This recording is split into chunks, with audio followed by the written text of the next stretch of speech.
बड़े साहिब, हमें बचा लो, हमारी रिपोर्ट लिख लो। रामदास एसपी साहब से अनुनय विनय कर रहा था।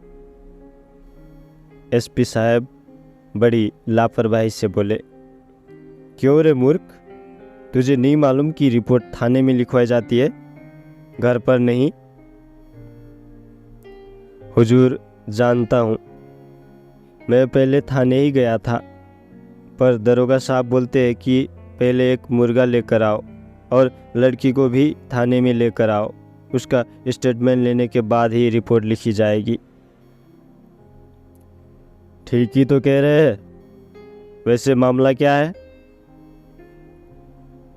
हुजूर, सुबह सुबह सरपंच का बेटा जीप लेकर आया था और मेरा मुर्गा उठाकर ले जा रहा था कि उसकी नज़र मेरी 17 बरस की बेटी पर पड़ गई। वो बोला, मुर्गा शाम को ही पकेगा, लड़की को भेज देना शाम को, वही पका देगी। मैंने बहुत बोला कि उसकी शादी तय हो गई है हुजूर, पर वो बहुत बेशर्मी से बोला, तो क्या हुआ, शादी के बाद भी तो वही करना है, हम पहले ही ट्रेनिंग दे देते हैं।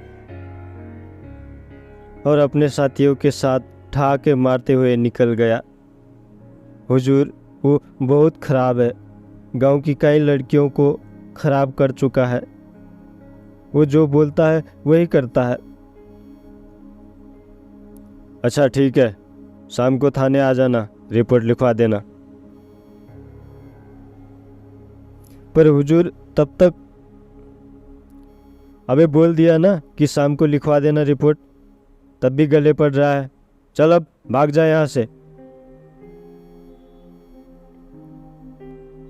रामदास रोते कपलते घर पहुंचा और रोते हुए घरवाली पार्वती से बोला,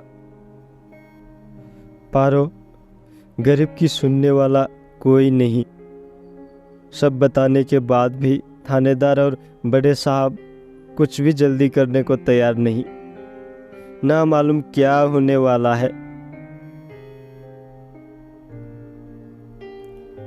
पार्वती और बेटी सरस्वती रामदास को सांत्वना देने लगे और 15 वर्षीय बेटा लक्ष्मण अपने दांत भींचते हुए जंगल की तरफ चला गया। बेटा सुन, बेटा सुन। बाप बेटा सुन बोलता ही रह गया। शाम 4 बजे के करीब बेटा लौट आया। उसके कुछ देर बाद ही रामदास का पड़ोसी खबर लाया कि जंगल की तरफ से नक्सलियों की जीप आई थी और थानेदार और सरपंच के बेटे को गोली मारकर दोनों के आतंक का खात्मा कर दिया। रामदास ऊपर वाले द्वारा किए न्याय के लिए उसे धन्यवाद दे रहा था। उसने आने से पहले ही संकट को टाल दिया था। लक्ष्मण के होठों पर कटील मुस्कान थी।